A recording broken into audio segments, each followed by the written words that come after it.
Bila disebut dodol, rata-rata orang Melayu, bukan saja di Malaysia, malah di sekitar Nusantara ini, tahu apa itu dodol.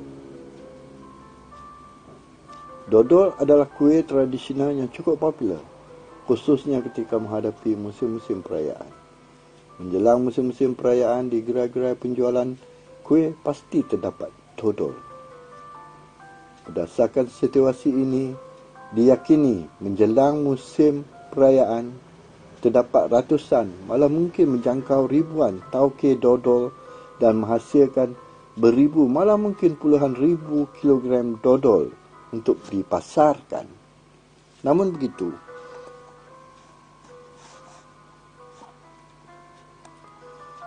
untuk menghasilkan dodol yang baik dan bermutu tinggi bukan perkara yang mudah. Lazimnya mereka yang mahir menghasilkan dodol yang baik dan bermutu tinggi adalah di kalangan mereka yang berusia. Jarang ditemui generasi muda yang mahir membuat dodol. Generasi muda harus belajar bagaimana cara untuk menghasilkan dodol yang baik dan bermutu tinggi, agar ilmu pengeluaran dodol yang baik tidak pupus di telan zaman. Sebelum saya terus membicarakan soal dodol ini, misalnya asal-usul, dari mana dan apakah bahan-bahan yang diperlukan untuk membuat dodol serta bagaimana cara memasaknya, apa kata kita layan dulu intro dan opening. Jom kita.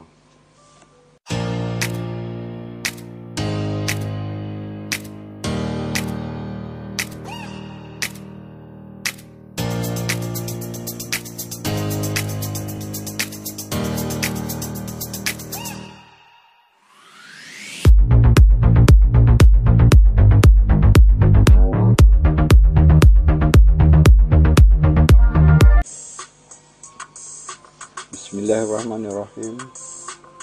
Assalamualaikum warahmatullahi wabarakatuh. Syukur Alhamdulillah, dengan izin, limpah, kurnia serta rahmat dan kebesarannya, kita masih mampu bersama-sama di sini. Saya harap kawan-kawan akan terus singgah dan mengikuti channel ini dari mula hingga akhir.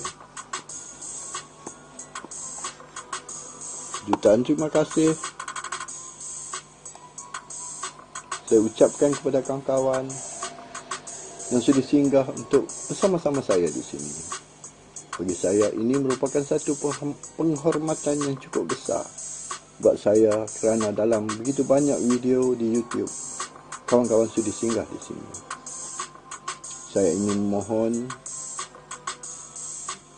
kerjasama kawan-kawan yang belum subscribe channel ini untuk subscribe channel ini. Kawan-kawan, tengok tombol merah yang bertulis subscribe di bawah video. Bagi yang sudah, jutaan terima kasih saya ucapkan.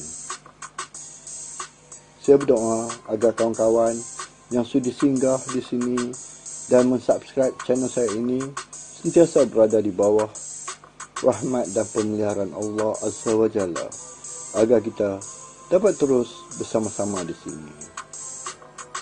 Kali ini saya akan memperkatakan mengenai dodol, kuih tradisional yang amat popular terutama di musim-musim perayaan.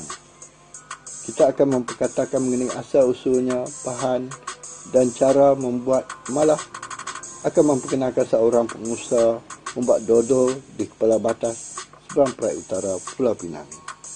Beliau bukan menghasilkan dodol secara bermusim, hanya di musim-musim perayaan. Malah beliau menghasilkan dodol sepanjang tahun.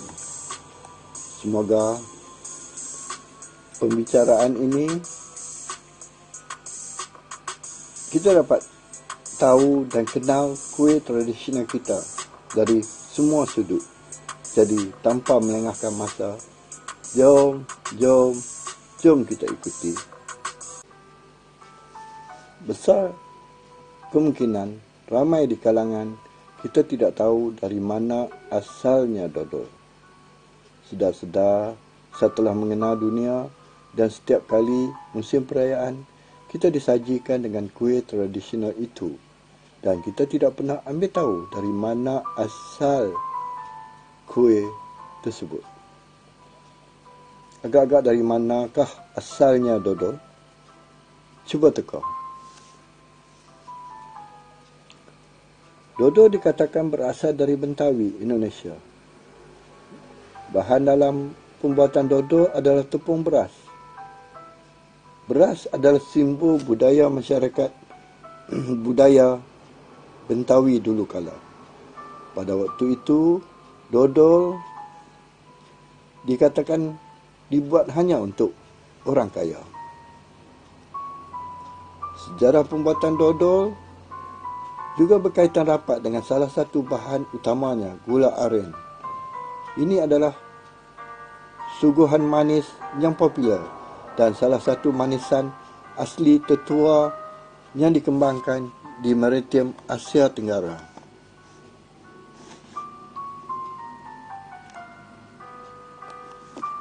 Kini, dodol merupakan satu makanan manisan yang amat terkenal dan digemari di Indonesia, Malaysia, Filipina, Singapura dan Sri Lanka.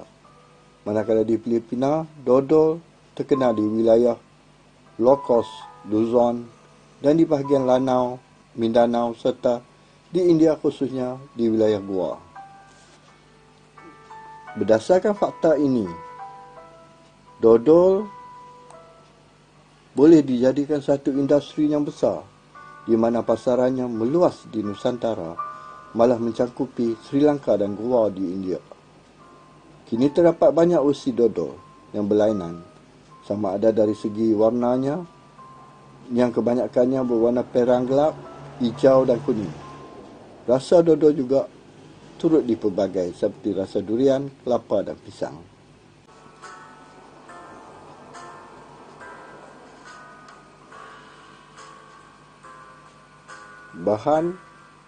Bahan untuk membuat dodol adalah tepung beras dan tepung pulut, santan, gula, boleh digunakan gula biasa atau gula aren atau gula Melaka. Semua bahan ini diadun dan dimasukkan ke dalam belanga dan dikacau terus tanpa henti selama 3 hingga 4 jam pada suhu yang tinggi untuk mendapatkan dodol yang bermutu tinggi.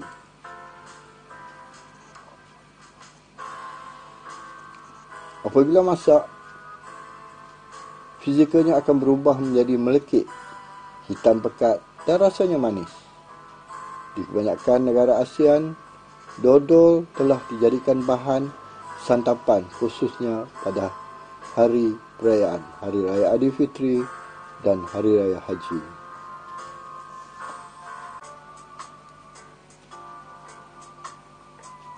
Memandangkan potensi besar perusahaan dodol, maka saudara Azlan Osman, 39 tahun, dan sahabat lama persekolahannya, saudara Arif, 40 tahun, telah membuat keputusan untuk memulakan usaha ini secara kecil-kecilan di Kampung Aman, Pokok Senar, Kepala Batas, Beramperai Utara, Pulau Pinang.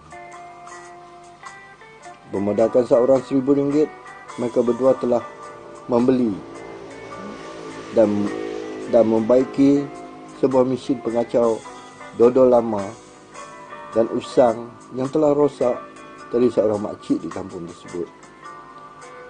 Setelah berjaya membaiki mesin pengacau dodol itu, mereka berdua telah mengikuti kursus membuat dodol lembut berenzim di Madri Pendang, Kedah selama 2 hari. Selepas habis kursus, mereka berdua balik dan terus membuat dodol.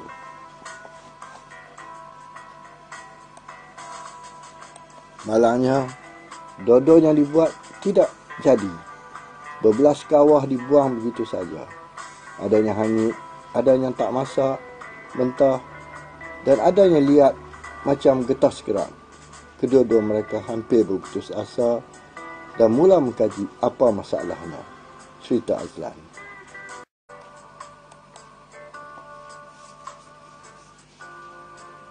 Menurut saudara Azlan lagi, mereka mula membuat modifikasi kawah dengan 2 lapis kawah dengan minyak masak terpakai di perantaran 2 kawah itu. Usaha ini berhasil, di mana dodol tidak lagi hangit dan masak dengan sempurna. Semenjak itu mereka mencari kedai-kedai runcit di sekitar Kepala Batas dan Pulau Pinang. Dodol mereka yang dinamakan dodol Aman sempena nama kampung di mana usaha ini dijalankan. Dodol mereka juga berjaya masuk ke Hospimat Seberang Jaya dan seluruh cawangan Hospimat hingga ke Selangor dan Kuala Lumpur. Dodol Aman tahan selama 6 bulan dalam plastik nylon yang diserikakan nyah bakteria dan nyah kulak. Bagi mereka yang ingin merasa dodol aman atau ingin memasarkan dodol ini di kedai-kedai, boleh menghubungi saudara Azlan di talian 018 351 4574, ujar Azlan. Saya amat berharap cerita mengenai dodol ini bermanfaat